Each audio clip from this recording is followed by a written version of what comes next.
উটি ঘুরতে আসলে লোকাল শপগুলো যখন ভিজিট করি তখন সব থেকে বেশি যেটা নজর কাড়ে সেগুলো হলো এই উটির গাজর।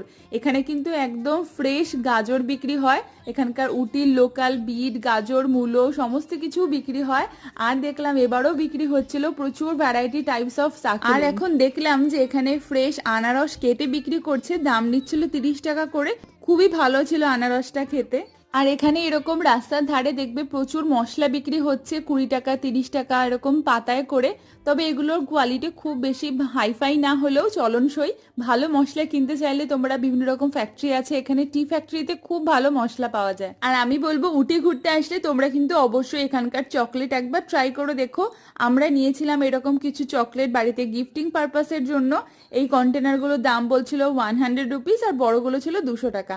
তবে আমি হাইলি রেকমেন্ড করবো বিভিন্ন রকম চকলেট ফ্যাক্টরি থেকে তোমরা চকলেট পারচেস করো, গুণগত মান খুবই ভালো হয় সেখানে।